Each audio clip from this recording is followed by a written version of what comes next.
Good morning, Saints. As you probably already know, it is Siena Fest weekend here at Siena College. And that's why coming up next, I'll take you through all the activities and events that are coming up this weekend. I'm Ethan Smith. Standing right here behind me is St. Bernardine of Siena, to whom the college is named after. Some things never change and stay the same here at our institution, but one thing that is not stayed stagnant is the history of Siena Fest. We know now that Zara Larsson will be performing, and there'll be plenty of festivities and rides and entertainment and food afterwards. But what was it like years ago, decades ago? Were there the same rules? Was there similar activities? Who performed for artists? I give you all that and more with the history of Siena Fest. I'm Tommy Kane, and the Siena Fest concert is one of the biggest events of the year here on campus. And some students have the opportunity to perform in front of our fellow Saints. We'll take you to meet the student opening acts tonight. I'm Katie Rogers outside the Saracen Student Union, home to the Student Activities and Leadership Development Department and Student Events Board. Siena Fest may kick off today, but the work started long before this weekend. Later, we'll take you behind the scenes. I'm Amber Fisher, and it's the last Siena Fest for the class of 2025. And while there's still lots of fun to be had, there's a really bittersweet feeling in the air. I talked to some seniors about what this weekend means to them as they count down the days to graduation. I'm Chris Hicks, and I'm outside the Public Safety Office. Siena Fest is here, and it's a big weekend for officers here on campus. We'll ride with them to see how they prepare for the biggest weekend of the year. I'm Dan Layton. Behind me is a staple of Siena Fest for more than half a decade. We'll take you inside the truck, coming up next. I'm Jake Salvi, and I'll be taking a look at what other colleges around Siena are doing to round off the year. I'm Joe Formusa. That's right, they let me back on SCTV for the first time in 13 years. But why? 2 words, Siena Fest. And I'll talk with some alumni who look back on their fondest memories of one of the staples of the Siena experience. Good morning, and thank you for joining us. I'm Tiana Xavier. And I'm Joe Lemery. You may notice this show already looks a little different, and that's because this is no ordinary show. This is our Siena Fest special production live from the Grotto, where we will cover the Siena Fest weekend from every angle. For the next 3 days, Siena will host a wide array of events and activities for students to enjoy before finals. And here at the Morning Brew, we have you covered on everything you can look forward to this weekend. Our team of journalists is across campus covering Siena Fest from every angle, from the food trucks to the events out in the quad to the live concert performance. Tonight in the MAC will show you everything Siena Fest has to offer. But what exactly do Saints have to look forward to this weekend? Matt Coloma kicks off our team coverage from the quad to tell us what to expect. It's Siena Fest weekend, arguably the most anticipated time of year for Saints. A series of incredible events all put together into one awesome end-of-year experience. One of the main attractions of the weekend is the food. And that's why over here in Nigro Plaza, there's going to be a bunch of food trucks from local restaurants set up. But first, we got a concert to attend. Without a doubt, the highlight of the weekend is the Siena Fest concert. Past artists include Sway Lee, Mac Miller, and Fetty Wap. SCTV's Ethan Smith will have more on that later. And while the MAC is normally a place to play pick up with your friends, tonight it'll be converted into a concert venue for this year's Siena Fest artist, Zara Larsson. That's right, the Swedish pop star will be coming to Loudonville. Known for her hits like Symphony and Lush Life, Zara will look to cement herself among some of the great all-time performers. But back to those food trucks I mentioned. The Hungry Traveler will be serving up delicious burgers and other hits. The truck I'm most excited for is Upstate Coffee. They'll be here on Saturday, keeping us energized throughout the weekend. And last but certainly not least, Kona Ice will be making their return to campus. Our very own Dan Layton will talk to them later in the show. And with the weather warming up, it's finally starting to feel like the end of the year. But before we pack up and go our separate ways, we still have Siena Fest. For Morning Brew, I'm Matt Coloma. Thanks, Matt. And the weather is always a concern for outdoor events, and it looks like Friday will be a good day to be outside, but we could see some rain on Saturday. To tell us more, we brought in News Channel 13 meteorologist Christina Talamo to tell us what we can expect this weekend. Hey, Christina. Thanks, Tiana and Joe. Taking a look at that Siena Fest concert forecast, what you can expect Friday night. Again, the doors open at 7:30 p.m. and overall leading up to it, we're expecting partly sunny skies into the afternoon. It will be quite warm, though, 77 degrees at 5:30, and then temperatures slowly dropping throughout the evening. Best chance for a shower later in the day stays off to the north. For the rest of the weekend, we'll see temperatures cooler on Saturday. Widespread showers developing in the overnight and into the morning hours. Then Sunday, we'll see some drier weather with a mixture of sunshine and clouds. Breezy over the next couple of days. Cooler on Sunday with highs only in the lower 60s. Back to you. Thanks, Christina. While we're all familiar with Siena Fest today, it didn't always consist of the same traditions and events. Our Ethan Smith gives us a history of Siena Fest with the names that might surprise you. It's officially time for all students to relax, have fun, and take a breath before final exams.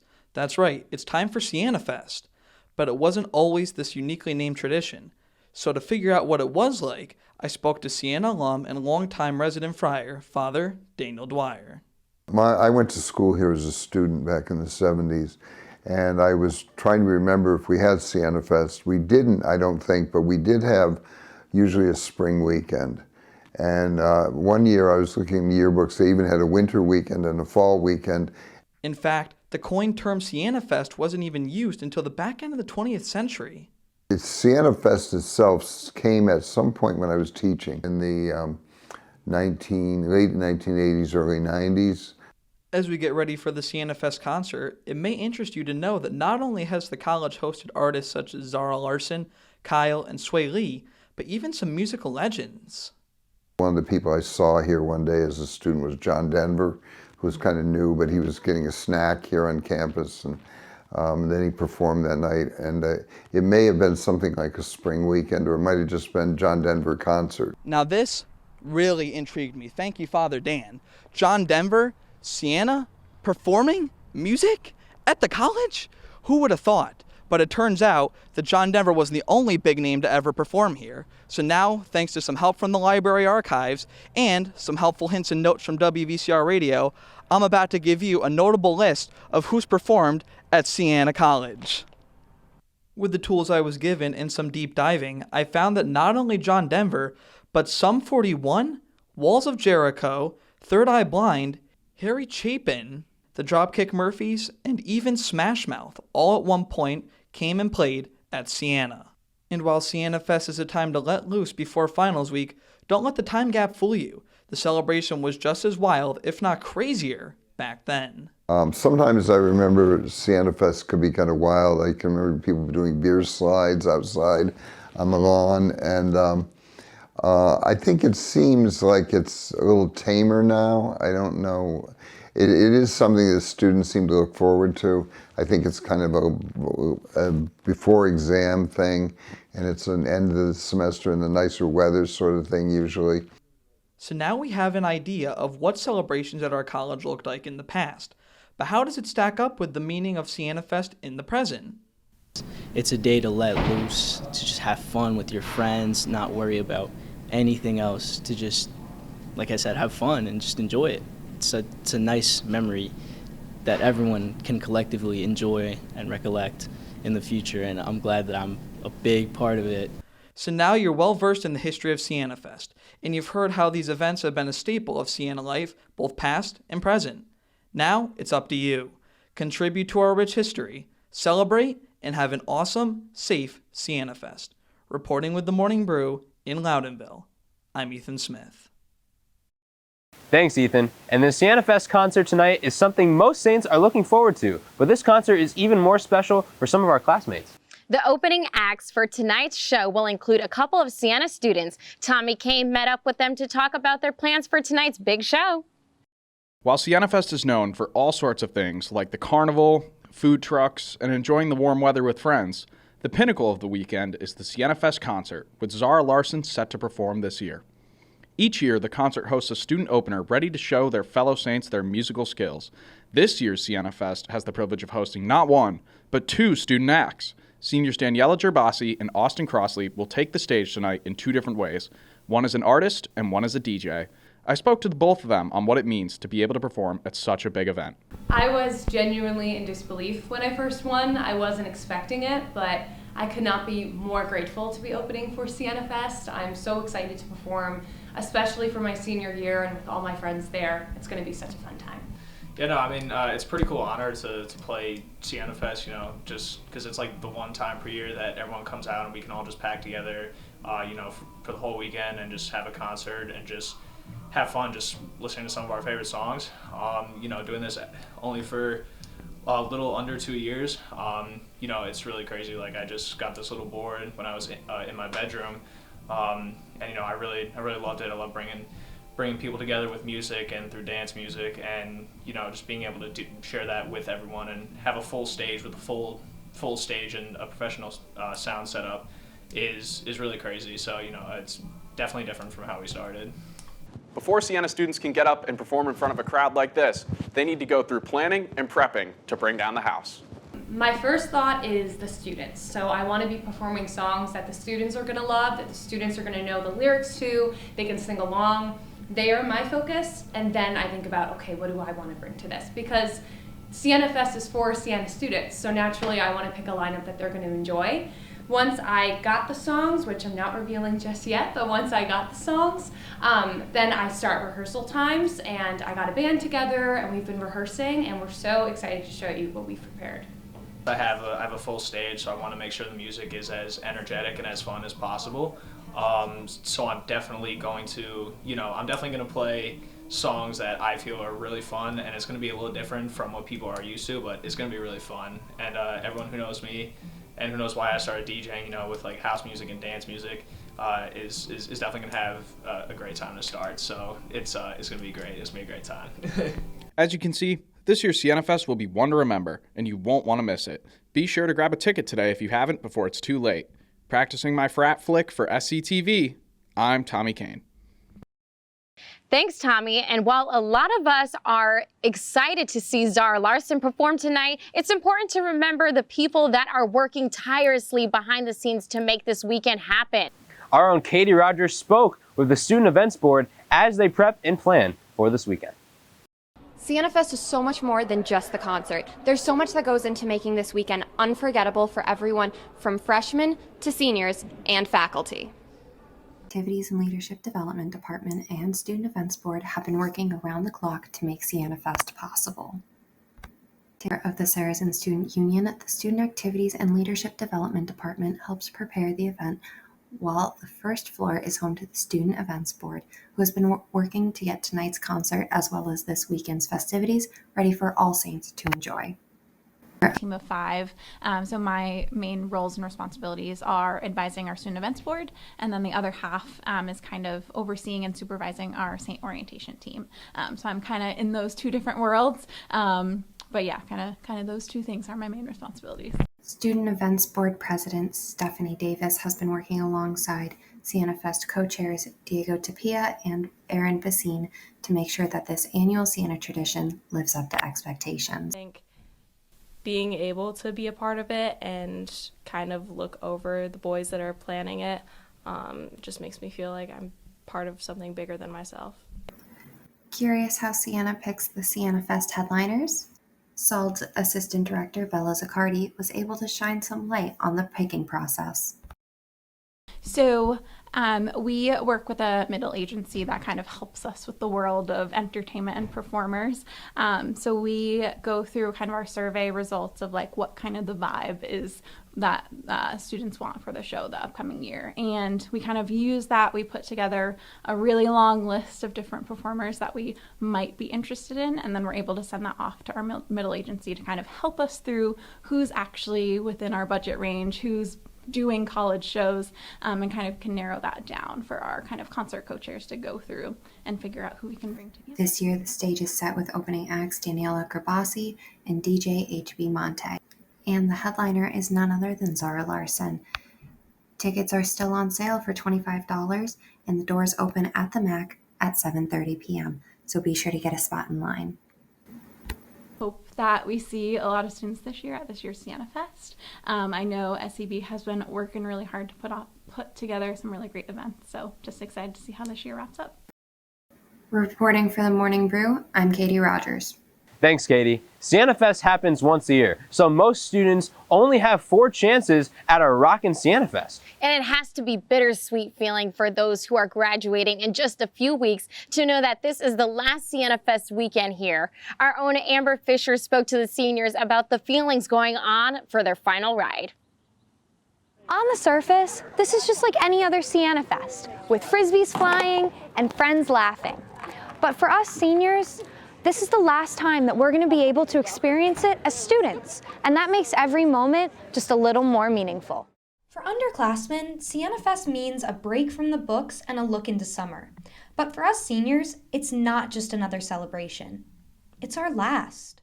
It's honestly so bittersweet. Like, I'm excited to grow up and move on, but college is so awesome. I'd say it's bittersweet. I'm excited for the concert and the carnival and everything, but I'm definitely gonna miss it after we're all gone. This is actually my first Siena Fest. I was abroad last year, and this is my first year living on campus. So I'm very excited to be with my best friends, enjoying the last few weeks of senior year. Every year brought new traditions, stories, and favorite memories. But now, with our last Siena Fest upon us, those memories feel more meaningful than ever.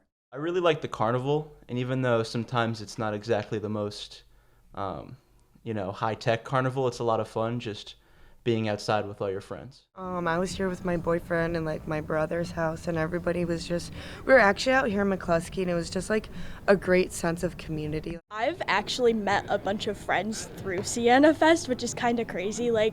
When you're all in that big huddle together for the concert, sometimes you lose your friends, and when that happens, you tend to make new ones. I'd say more of a memory of just all of us being outside, even the small little things of we walked back to the house together, we went and we got food from this food truck together. We all have Siena to thank for giving us something that is going to be so hard to say goodbye to.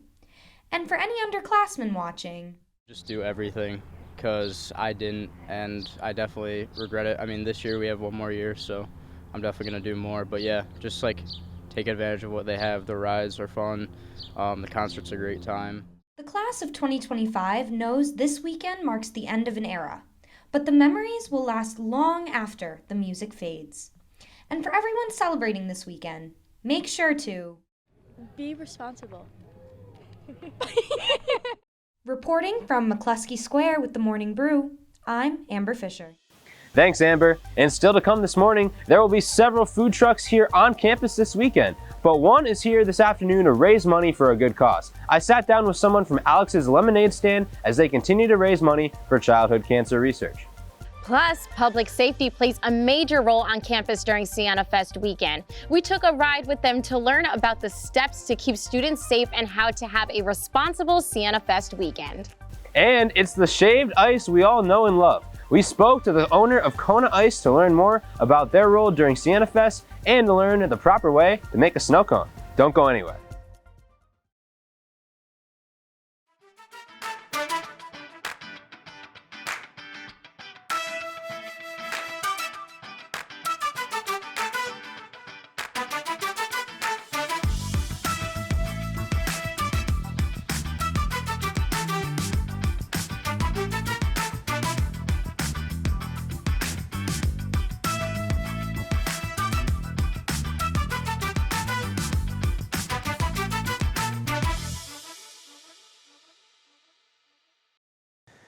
Alex's Lemonade Stand Foundation is doing their part to fight childhood cancer. Siena College has the opportunity to host this organization right on campus today.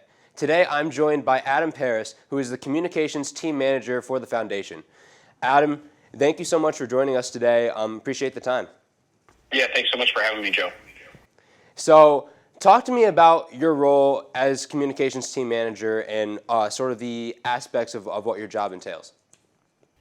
Yeah, so I'm fortunate to have worked at Alex's Lemonade Stand Foundation for 8 years now, and I started as a writer, and it was a great introduction to what we do at Alex's because I was able to talk directly with the families who are affected by childhood cancer that we help all across the country through funding research, through support programs for them. And now at this point, I'm able to sort of oversee a team of writers, a lot of our social media content as well, graphic designers. We have people in-house who are also producing videos at our website. So I'm really able to kind of keep tabs on everything that we're communicating out to people who are donating to us, to explain the impact of their donations, and also explaining the need for more research, more programs for these families, because obviously childhood cancer is not eradicated yet, and there's plenty of work to do. But for now, it's just a great opportunity to explain why this is such an important cause, not just to me personally, but to so many people out there who are affected by it. Yeah, and you talk about things still needing to be done. So what sort of initiatives does the foundation take to fight against the childhood cancer? Yeah, it really all started with our founder, Alex Scott, who was fighting her own cancer. She was diagnosed with stage 4 neuroblastoma just before her first birthday, and she wanted to host a lemonade stand after she received a sort of brand new treatment at the time in 2000, and she was feeling better, and she wanted to host a lemonade stand to help other kids like her. And she hosted one in her front yard, raised a little over $2,000 that day, and that was 2000. And while Alex passed away in 2004, the foundation has continued on. It's led by her parents, Liz and Jay Scott. And really, what Alex started has kind of given us our mission moving forward, which is funding critical research all across the country. We have a scientific review board that's led by world-class childhood cancer researchers who help kind of guide what projects we're going to be funding, deciding what projects we fund, which goes across many different areas, from researchers who might just be starting their career to researchers who are later on. But really the hope is that it all kind of ladders up to finding new treatments, finding new cures for kids who are out there, because childhood cancer research is pretty traditionally underfunded by the federal government in comparison to adult cancer. So we're really here to help fill that gap and provide researchers who are looking into childhood cancer the resources they need to be able to find new treatments, and especially treatments that will have fewer side effects for these kids, because obviously their bodies are still developing, and being able to get these kids to not just survive but have a life of quality where they're not affected by side effects their whole life are big missions of ours at Alex's. Yeah, and that's a great point. And you talk about Alex's story a little bit.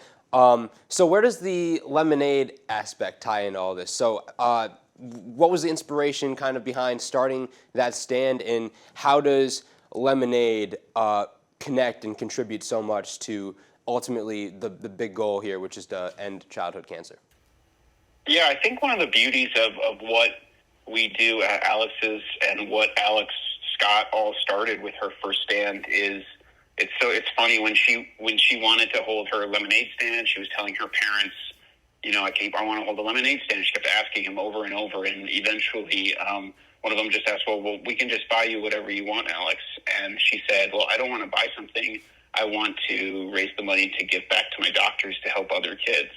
And I think that sort of simple idea of wanting to host a lemonade stand, not just for yourself, but for something much bigger than yourself, has really resonated and really helped her story go national before she passed away, and I think continues to resonate with people. It's such a simple way for folks to give back, and the beauty of it is that it really all does add up. You could have a family host a small stand in their front yard. You could have a huge stand at a park. You could have a big, massive event in your community. But no matter what, all of those kind of pieces add up one cup at a time to be able to lead us to where we are today, which is one of the leading funders of pediatric cancer research and childhood cancer support programs in the country. So where the lemonade comes in is, one, making lemonade out of lemons, which is what Alex did when it first started, but that's also just one of our huge key fundraising pieces now, is we have people hosting lemonade stands all over the country for us, and that's just a testament to what Alex really started. Yeah, and that's an amazing story. It sounds like, to your point, lemons making lemonade. Like, you make the most of the situation you have, and you end up you turning into a product that still shines and puts a smile out there. And that seems like what this lemonade does. It's bringing people together, and then you're donating, which is fantastic. Now, talk to me about ways that the folks can, or all around the community, can donate to Alex's Lemonade Stand, even if it's not necessarily an option for them? They say that, hey, they can't go get the lemonade. Is there ways that they can donate to the foundation, or do you recommend them go donate to other programs? Yeah, sure. So anyone can go in and donate. Our website is just alexslemonade.org. If you go on there, there's a donate button, and you can give to the foundation, and those resources go to funding research that, like I said before, are picked by some of the best childhood cancer researchers out there, so to make sure that every dollar that people give makes the most impact. But if people want to get involved themselves or do something more, we have a big event coming up in June called Lemonade Days, where people are able to register, and we make it real easy. You sign up for Lemonade Days, pick any day in June, and we'll send you a little kit that has little decorations for your lemonade stand. You get set up with your family or your friends and get donations that day, and you can send those back to us. And people can host lemonade stands any time of the year too, but Lemonade Days is always kind of a special time around here. So people are welcome to do that. We have lots of other events. We have a virtual fitness event in September that people could do. The other thing people can do that it means just as much as just going on, liking our Facebook page, following us on Instagram. We're on TikTok. We're on all of those platforms, and even just sharing some of the stories that we put out there, because I think spreading awareness of childhood cancer is another just huge part of what we do, because it is a cause that is near and dear to all of our hearts, obviously, but it might not always occur to everyone that kids can get cancer too. So just spreading awareness of the stories we're sharing is another great way for people to get involved. Yeah, that's fantastic. Now, to kind of segue into the end here, what would you say the future holds for Alex's Lemonade Stand and sort of the research that's going into childhood cancer right now? Yeah, of course. It's a great question. I think we're at an amazing point where we've made great progress for these kids who are fighting cancer. You know, when Alex was diagnosed in 1997 with her cancer, 5-year survival rates for kids were around 77%, and in 2024 they were around 85%. So already we're moving the needle for lots of kids who are fighting cancer. Kids who are diagnosed today will have a lot more options for safer, more effective treatments than kids who were diagnosed even a decade ago. So whether it's new treatments like immunotherapies, which are helping attack sort of targeted treatments in kids' bodies to avoid having all this sort of harmful, large-scale radiation and chemotherapy that happens, to projects that a big project we just funded, which is one of our grants called a Crazy 8 grant, which is trying to figure out a way to scan, use sort of a newborn heel stick test to scan if a newborn baby is predisposed to develop cancer. So all of these kind of things are tying into our approach, which is safer, more effective treatments for all kids with cancer. And there's still lots of rare childhood cancers out there that we don't have newer treatments for, that treatments are decades old for, that we're continuing to work on and fund research for. So the need is still there, but we're really excited about where it's going and the type of hopeful treatments that we're going to have for kids to have more hope for eventually what Alex wished for, which was a future free of childhood cancer. Well, Adam, that's certainly exciting stuff, and we look forward to the future of Alex's Lemonade Stand. Make sure to check out Alex's Lemonade Stand out on campus. Adam, I appreciate your time today. Thank you so much for joining us. Thanks for having me, Joe. Awesome. Still to come, we'll take you on a ride along with Siena Public Safety next.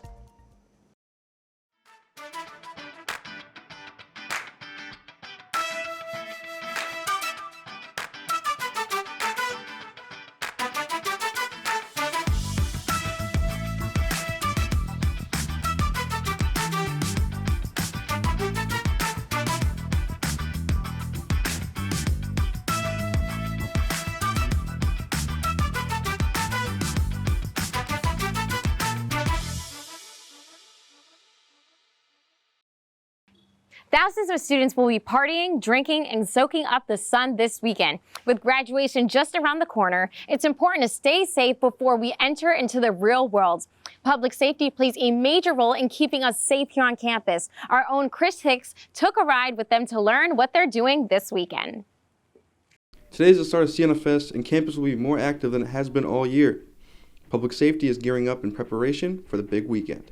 So Siena Fest is a large undertaking, right? That we help with student activities. It actually, believe it or not, I don't know how much people know about the inner workings of Siena Fest. It's such a big event that we have to hire supplement security.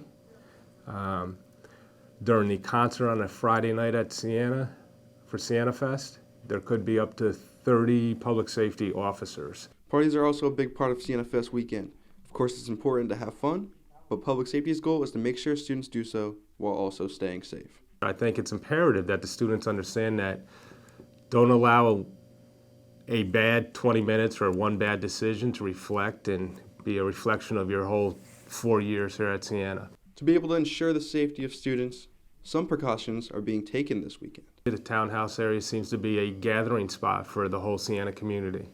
The one caveat to that is most of our townhouse residents are all over 21 and do consume alcohol at times. We try to keep the under 21 portion of our community down campus in the dorm area. So there are checkpoints set up during Siena Fest. There will be 2 checkpoints, and then there will be public safety officers throughout different areas on campus, along with Colony Police Department. Mr. Hicks was kind enough to give me a little drive around campus and show me what exactly public safety does to keep the community safe throughout the weekend. So Siena Fest each year is one of our longest days for our men and women of Siena's public safety. All officers, including our administration staff, we work at minimum 12 hours a day.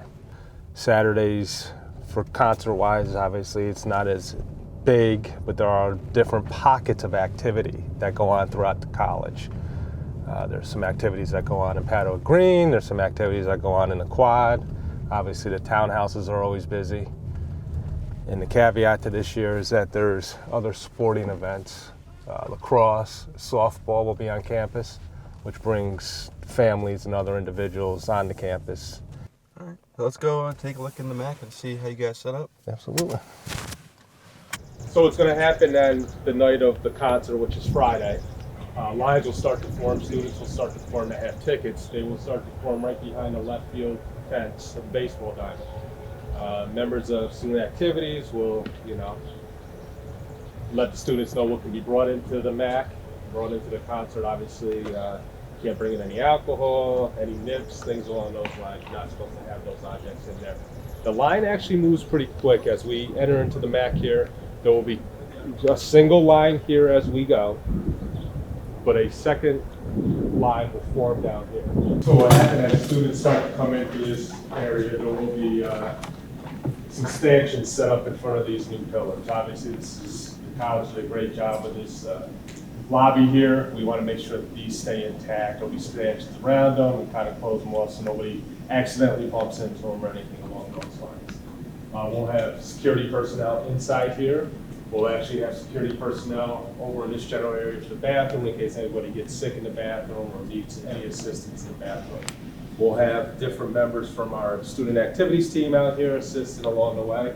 I think if there is a no re-entry policy, when you're in, you have to stay in. If you leave, you cannot come back in. There's always questions about that every year, and our members from student activities will assist in answering those questions. The one thing we ask also is that this entire MAC area is supposed to close at 3 o'clock on Friday. That allows everybody enough time to set up. That allows enough time for the stage to be set up and rehearsals to occur. And my officers will do a walkthrough to make sure everything is sound at that time. Public safety uses some of the extra rooms in the gym for students who need assistance. This room that you see here will have EMS and officers in it throughout the concert. Doesn't look like it now, but this will all kind of transform into a whole concert.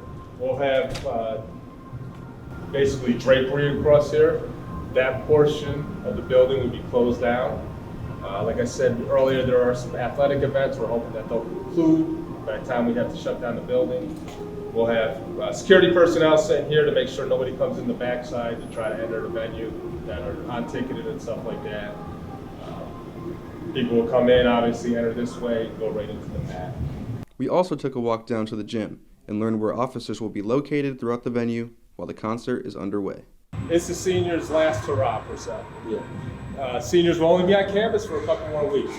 It's that goes back to that fine line we talked about, where the letting students enjoy themselves, but also making sure that we maintain safety on campus. So I think it's easier for us to maintain safety on campus and make sure everybody stays within the rules, but we kind of designated area, this specific area that are for the seniors that are of age, that again, we're not naive to the fact that they're going to enjoy themselves, but they need to enjoy themselves responsibly.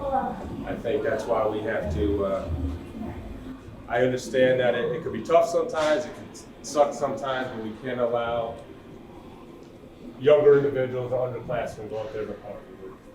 And for the concert, do you guys have officers outside as well? We do. We have officers that will be, their main priority will be inside the MAC. Then we have officers that still do their day-to-day patrol. Okay.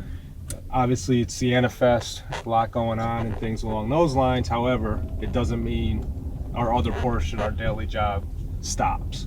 We still have guys that have to answer calls. If somebody was to hurt or somebody's to get hurt or fall, EMS will still have to come, or if there's a fire alarm that goes off, we'll still have to deal with that. There is a no guest policy throughout Siena Fest weekend. Although many want to share the fun and festivities with friends and family, it is important to keep it within the Siena community. One of the checkpoints will be here at Malloy and Francis. There'll be a table set up in probably a vehicle where officers will stop and talk to students, make sure they live in the townhouses, make sure they live in Cushing. If they don't, are they 21 years of age? If they're 21, they can go in. If they're not, then we're going to ask them to go back down campus. This will be our second checkpoint. Here, right as you enter McCluskey, there'll be a table set up. A couple officers will be here. That will start also Friday, go right through the evening to make sure individuals that are coming up into the townhouses are 21 years of age or live up here, are supposed to be up here, things along those lines. Yeah. All right, well, Mr. Hicks, thank you so much for taking the time out of your day to sit down with me and explain kind of your role in Siena Fest. Absolutely. Good luck on everything. Enjoy the weekend. Thank you. Take care. Too. There is a lot of preparation for public safety for Siena Fest weekend to make sure that the Siena community is safe. Be sure to enjoy the festivities that the school has to offer, but make sure you're doing so while being smart and safe. With the Morning Brew, I'm Chris Hicks. Thanks, Chris. And still to come this morning, Kona Ice is here on campus. Our own Dan Layton will take you to their truck to talk about some of their favorite flavors. Plus, what are other schools in the area doing for their senior week? Jake Salvi took a trip around the Capital Region to find out.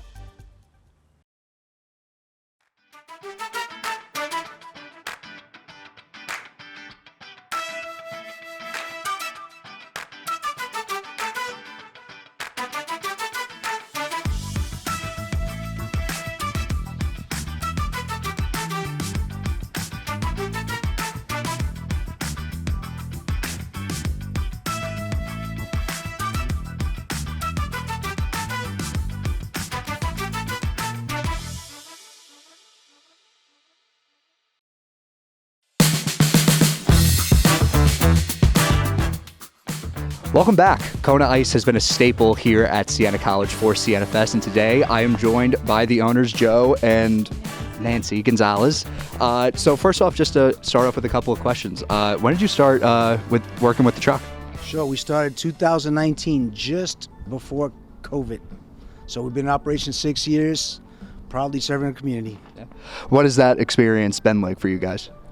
Well, at the beginning, it was more like we were excited about bringing joy, but the experience for me has been more like the community, to getting involved in the community, fundraising for the community, so on how the people have embraced the concept of Kona. So you guys will be at Siena Fest. How long have you guys been at Siena Fest for? I think since the beginning. I think it's been a staple for us too. We're certainly grateful for throughout all 6 years in existence, we've served the folks at Siena. So we're extremely grateful to you guys for having us. How's the experience been like for working at Siena Fest, working with the community, and serving Kona Ice to students? Well, for Siena, I just love that everybody likes it. Well, at least that's how it looks like, because as soon as the Kona truck arrives and the students are lining up to get their Konas, so I feel that they like it, and yeah. Can I add to that? Yeah, go for it. Well, you guys put on a spectacular party, right? You're very, very inclusive. It's a great feel here when, especially on the days where returning students come. So you guys already put on a spectacular party. We're glad to help accentuate, add some value to the party. And you must know that every time we come here, there's a long line, and we're always proud to serve you guys. So with Siena Fest coming up, what days will you guys be posting up the truck, and so students can try some Kona Ice? Well, actually, we have multiple days. I believe the first one is this Sunday, but we have multiple days booked. That's perfect. So we're going to go up in the truck for in just a second, but I do have to ask you, as a rookie with Kona Ice, what are your favorite flavors? So when I go up in the truck and get ready to make stuff. Sure, I'll tell you a couple. There's and they're generally kind of more gourmet. Understand, in the truck we've got over 30 flavors, and so lots of popular fruit flavors, but a lot of nuanced, mixed gourmet kind of flavors. My personal favorite hidden gem is Tiger's Blood. It's a mix of coconut and strawberry. So if somebody likes pina colada, they like something tropical, that's the one to get. It's very unique flavor. You're never going to taste it anywhere else. A couple other flavors that come to mind are things like watermelon mint. Think about that. Think about that combination. In my mind, it's extremely refreshing. Lots of folks love it. I certainly love it. There's another flavor that comes to mind too, is coconut lime. Now, I'm not a lime person. I don't like lime at all. But that mix, very subtle, very elegant. It's a big fan favorite for folks that like it. And again, two incredibly refreshing. I just mentioned three very, very refreshing flavors with a very wide spectrum of, to cover a wide spectrum of taste buds. And then Nancy, what about you? I'm a simple girl. I'm go for the pina colada, watermelon. I like that mix. Okay, so let's go in the truck. Are we ready to do this? You guys are gonna teach me how to make Kona Ice. So if you, all right. Oh yes. All right. So where does it all start? Do we start over here? Right here for the shaver is, and to make a Kona is very simple and easy. We just need a cup, and we have our machine here, the shaver. So we get the cup. Right? Is that what you would, or who wants to make it actually? Do you want me to make it, or you want to give it a try? You start, and then I'll give it a try. All right, sounds good. So we just need the cup. We put it around, here, and making sure that it's covered by this plastic, so we don't spill the ice. We use the pedal.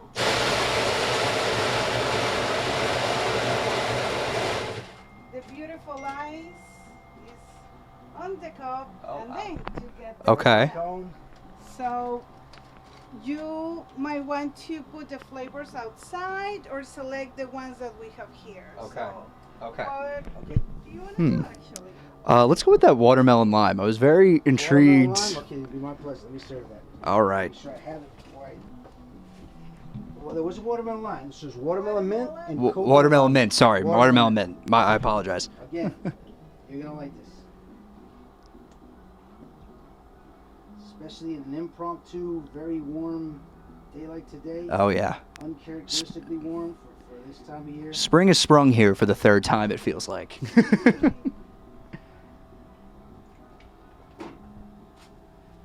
All right, let's try it. All right, zoom in on his face. From the expert, watermelon mint. First time trying Kona Ice.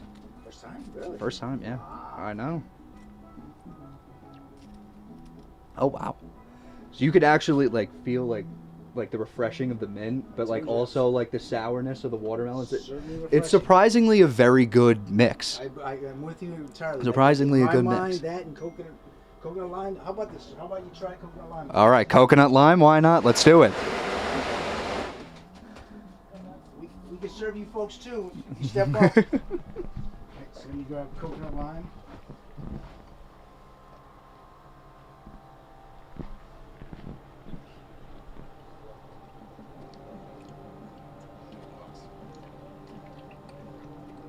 So is this one of the more popular ones, or is this, in your opinion? It's a hidden. It's not as popular as one would think it would be. It's a hidden gem. Absolutely. Okay, thank you You'll very see. much. Throw it the opposite hand here. All right. Coconut lime, first time. Coconut lime. Oh, same. It's like the same thing with the watermelon. Yeah, it's like the surprising. sourness or the. Believe me, I'm very anti. I don't. I'm not a citric guy. Lime, lemonade, all that stuff. Do it for me, but that No, mix is subtle. It's elegant. All right, here we go. Moment of truth. I get to serve one of the students here, Kona Ice. All right, I'll step aside. I will be. Hey, couple things. Yes. I'm going to tell you. Hey, you make sure to record because everyone makes the same mistake. You're going to step on a foot pedal. Yep. What you want to do? We You- never touch anything, right? Yes. So you're holding this plastic. You're going to guide the cup. You're going to step on the pedal. It takes a little finesse. Okay. You're going to And just bring it down as it. Okay. You're gonna pull it as it fills. Then once you have it, filled, you're gonna pop once. Pop it to make that cone. Soft, Okay. fluffy, ready to absorb flavor. Okay. So my friend over here is gonna hold the microphone. Make sure. Maybe. All right. Grab it, because here's the first rookie mistake. Here we go. All right. Are you ready? Whoa! There it is, and there it is. There's a rookie. Pop it. So then just. Yep. There's a rookie mistake. Oh yeah, there it is. There it is. So you just need to push it. There you Push it up like this. Yep. And then come. Retract the step. Retract the step. Oh. Yeah. Okay. Close enough. Close enough. Close enough. So. Yeah. Close enough. Who wants this cone? Yeah. Who wants it? Yeah. All right, give him a spoon. Give him a spoon. Oh, Remember, spoon right here. Spoon. All right. Now, there we now go. that you experienced it, I set you up for failure. Yeah, you did. You I did. Okay, watch me. You're gonna do. You did all the right steps. You just mixed up the order a little bit. Okay. Okay.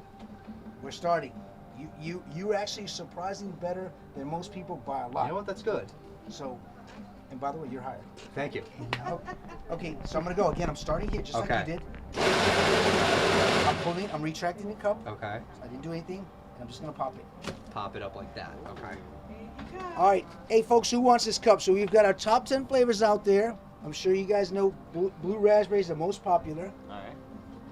When you color your cone, make sure you make the white disappear.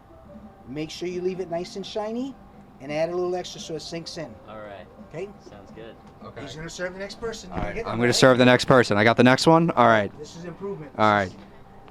Maggie, you're holding the microphone. Oh, okay. You're holding the microphone. Hi. Like a magic. Okay. Remember, carnival is So like this. So where's the ice coming from? It's coming from that chute. Okay. So you want to aim here, you want to retract. Okay. As I'm holding it. And the reason you're doing that is to make sure ice fills the bottom and then you fill the whole thing. Okay? Casual, very soft. Surge. We go very slow. Let's go. Okay. Pop it. It's a smaller cone, but okay. Matt, check out the mystery flavor. Not bad, not bad. Check out the mystery flavor. All right. All right. Not bad. Here it is. Not terrible. Get in there. Get in there. All right. Spoon. Spoon. There you go. That looks amazing. Oh, yep. No problem. Next up. Guys, try tiger's blood, and we want to record you when you're trying it. Oh, boy. Tigers. You want the tiger blood? Oh, you try the tiger blood? All right. Here's the microphone. All right. Oh, my goodness. All right. Kind of getting the hang of it now. You got it. It's just coming this way, shooting up this So way. like this. So you want to angle so you catch it when it's shooting. Catch it when it's shooting. Shooting, and then you're going to pull it back. Gotcha. All Chris. right. Catch it. Hold it back. All right, now pop it. Just once. Oh! That's fine. Yeah, good Oh, job, yeah. Dan. Oh, yeah. Oh, yeah. There it is. Oh, yeah. There it is. All right, I'll try the Tiger blood. Tiger blood. Tiger blood. Tiger blood. Tiger blood. All right. Now watch her. Watch your face. Okay. Get you one as well. All right. Moment of truth. Moment of truth. I'll try. Here we go. Be the best one yet. All right. Hold the microphone for me, my man. Thank you. All right. Where's coming from? The angle's coming. The angle's coming from. Shift, So like, and you just pull like that. with this hand. Okay. You're gonna pull it out. All right. Right. Yes. Give us 1 second.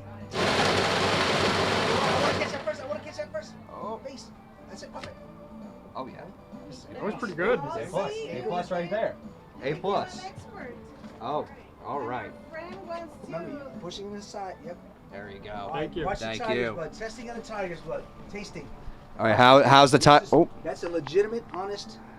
Go ahead. That's a great. Here's tiger blood. Watch your face. You don't like coconut strawberry. It's really good. It's good? I highly recommend. Okay. You highly recommend with the tiger blood. All right. All right. So how many do you like sell a day? Depends where we're at. Okay.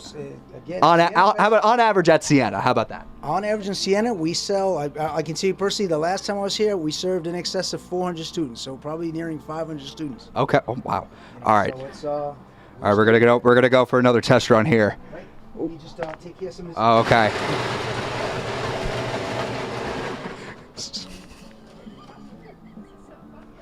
Guys, so you know about so there's a mystery flavor. Oh, there's a mystery flavor. I'm not going to tell you what it is, but it Should- rhymes should- with should- cotton candy. Oh. Mystery. Mystery Some flavor. people say it tastes like cotton candy, Okay. but it's a mystery. It is a mystery. That's what the mystery is. Okay. Should I get this one? Or you got this one? I'll take this one. All right. Just hold the microphone for me. Absolutely. Again, you're getting incremental better. There we go. All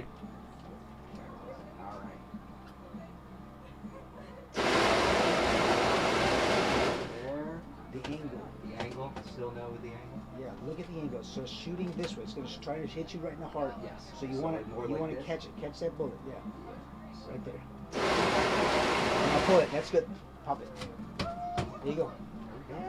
Getting better. Getting better at it. Getting And better. again, you want to do it so it's one pop, so it's softer and it Softer. absorbs. Okay. It absorbs the flavor better. All right. We got someone filming over here. That's awesome. Okay. One more and then we'll wrap it up. This is the final test here. Here we go. This is it. Here we Remember, go. This is shoot it. into your heart. You want to catch it. You want to catch that bullet. Like this. All right. Yeah. All right. Pop it. Hey, when that happens, I always serve it that way. Always serve it. Okay. It's also aesthetically pleasing. Okay. All right. There you are. All right. Okay. Well, we want to thank you, Joe and Nancy, for allowing this to happen. Did not expect a big crowd out here, but hey, if it happens, it happens. Joe, thank you. Nancy, thanks for allowing me to get my hands dirty and do this. We'll be right back.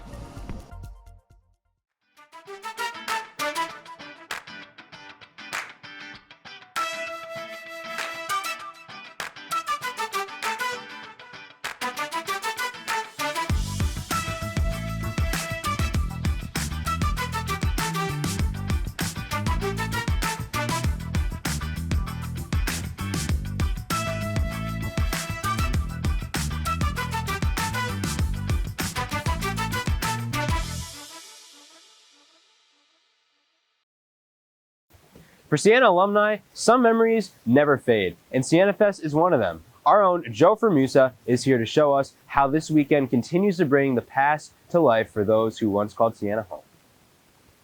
Dashboard Confessional, Jay Sean, Red Jumpsuit Apparatus, all artists you probably hear in an early 2000s playlist.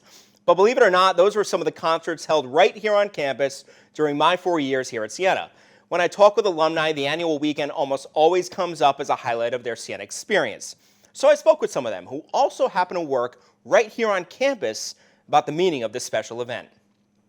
It just brings everyone out together. So there's some people who you probably haven't seen in a while or others that you might not know about. And everyone just comes out for Siena Fest because you don't want to miss it. And you get to make those new connections, build a community with them, and just have a lot of fun. Alumni both young and maybe a bit older all have their stories about their time here as students. And it's no secret that a lot of those stories revolve around Siena Fest. The best weekend of your college experience. It's a time where you don't have to worry about your studies. Professors understand that it's Siena Fest weekend, and you just get to relax with your friends. You get to enjoy the nice weather. You're outside, whether it be in the Hennepin Square, whether it be at the townhouses, on the quad, but you get this time that you can make all these memories with your friends that you get to look back on year after year. When I think about just the term Siena Fest, I think of just sort of a celebration of all things Siena and an opportunity to just spend time with your friends. Hopefully the weather's nice, and sort of one last big celebration before either y'all leave for the summer or you get ready for graduation. I think about all my friends, just being outside with them, doing all the fun activities that they have planned for us. Just like that last big hurrah before, going off summer vacation. That's me in 2011 at Musical Mayhem, a Mets hat. Wow, nothing's really changed. And here I am again outside my townhouse in 2012. Somehow, I think these are the only 2 photos online of me at Siena Fest. Alumni we spoke to did a much better job at documenting their memories while also sharing some of their fondest stories. I was actually the lead for Musical Mayhem in 2015. And you got to remember, back 10 years ago, this was the transition of live bands to DJs. So on the academic quad, we had both live bands and we had DJs competing in Musical Mayhem, used to be known as Battle of the Bands, and putting on that event, working with the students, working with the event staff here to put on a concert before the actual concert itself, so a student could open up is probably my fondest memory that I did here at Siena during Siena Fest. My junior year, the second day stood out because it was like the carnival, like you're out on the quad, you get to play all the games, and like there was like a bull game, like, where you ride the bull. I never did that before. Was not great at it, but it was just like that time with my friends and just doing all the fun things and just getting to be like a young college student was so much fun. But there is no doubt the experience of Siena Fest is just a part of what brings the community together. But without it, the Siena experience just wouldn't be the same. Siena is already an incredibly welcoming community, but to me, it's just heightened during Siena Fest. I think back about my time up at the townhouses, and if you didn't live in our house or you didn't live in somebody else's house, there was an open door policy. Come on in, play some games, listen to some music. Oh, you're not my hallmate? That's okay. We'll go down the carnivore slides together. We'll do the face painting together. So it's one big community all at once, and it's a special weekend for all the Siena students. From year to year, going back, generations now, you can talk to any alum and talk about like, oh, hey, remember Siena Fest, and it conjures up memories. And it's something that even though, the event might change, the concert might change, who the artist is, sort of what goes on the weekend might change. It's sort of a through line that connects generations of Siena alumni. And it's something that I think everyone can relate to, kind of looking forward to at the end of the year and having, that one last big celebration. For all the seniors out there, savor this last Siena Fest as best as you can. Then one day when you're 10 years out, we'll come find you and interview you for another alumni look back. Reporting in the studio with the Morning Brew, I'm Joe Formusa. Thanks, Joe. Siena isn't the only school with a weekend like Siena Fest. Our very own Jake Salvi traveled around the capital region to see what other schools were up to. I'm here at Siena College, where everything you just heard is about to come to fruition. The games, the food, and the concert. But Siena isn't the only college around here doing stuff to end off the year. Let's go ahead to the first stop. And with that, I made the perilous 12-minute journey across Albany to our rival's home, UAlbany. While it does have a wonderful front lawn as well as fountains everywhere you go, that's not why we're here. UAlbany is a much larger school than Siena, which means I'm expecting some great end-of-year festivities. Similar to Siena Fest, UAlbany hosts a bunch of events on campus with flyers set up and are welcoming live music as well as games and food to campus for their Park Fest. They also have their concert at the MVP Arena, with this year's artist being Quavo, which is also open to the public. Now don't they feel stupid for not getting Zara Larsson. And I need to get out of here as quickly as possible, so I grabbed the first shuttle on my way to RPI. And upon arrival to RPI, I was immediately lost. The school is built into Troy, and I had to cross main streets on bridges to get where I needed to go. It took me a while, but I eventually did find the quad where the spring festivities are taking place.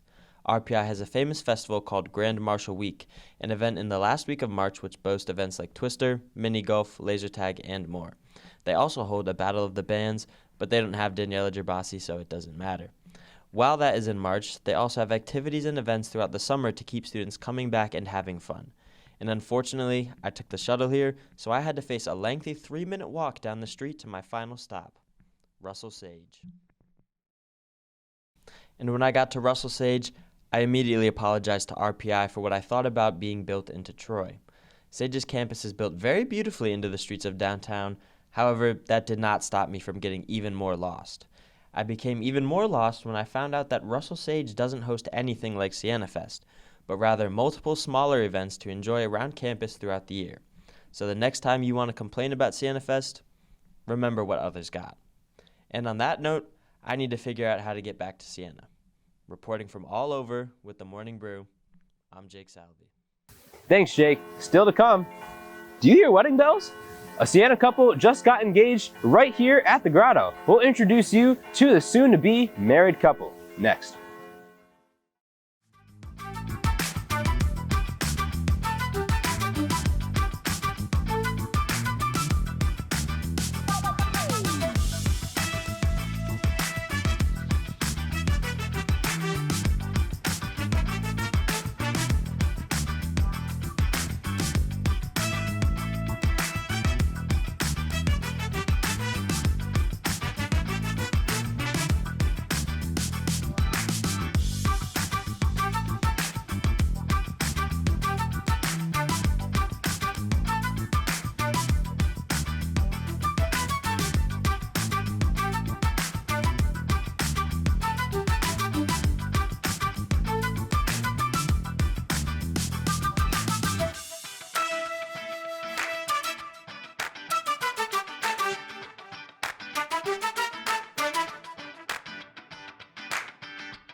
Before we go, we have one more story that isn't exactly about Siena Fest. It's a Siena marriage story. I spoke to the Siena couple that just got engaged here in the Grotto. Love is in the air at Siena College, and for these two lovebirds, it never felt more real. That was Adam down on one knee asking Felicia the biggest question of their lives, right here at the place they hold closest to their hearts. From the moment they met, everything just clicked. Felicia and Adam knew they found something special. I met up with the couple to learn more about their love story in the recent engagement that has the campus buzzing. We met in my current roommate's freshman year room, and I was up there because she actually has an ESA cat, and so I was like, hey, look, a cute cat. And he was hanging out with someone who just ended up being there, and then he was there, and then we ended up having a conversation about how we were both Leos, how we were only 6 days apart, and when I was actually able to keep a conversation with him, unlike literally anyone else in the entirety of campus that I'd met that entire orientation. You know what they say, it takes a village, and for Adam, that couldn't be more true. With the help of close friends and family who pulled off the proposal that Felicia will never forget. Her roommate, Mariah, helped me plan it. Really, our entire group of friends helped with everything. When we first started dating back in freshman year, we would take walks here with some of our other friends, and it just became a spot that really kind of meant a lot in our relationship.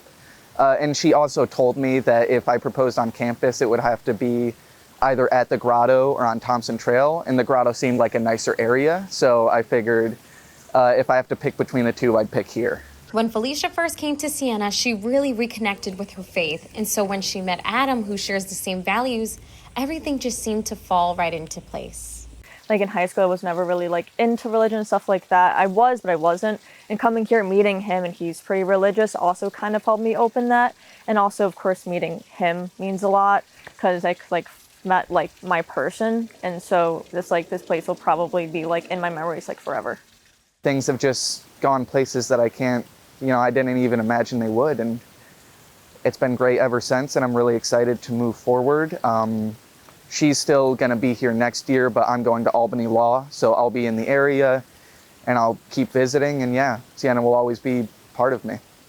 From the first last day of classes to building homes together and dressing up as Bonnie and Clyde, for these two, the adventure is just beginning. Reporting for the Morning Brew, I'm Tiana Xavier. And that'll do it for this morning. Thanks for sharing your time with us. Make sure to have a fun and safe Siena Fest weekend. We'll see you next week.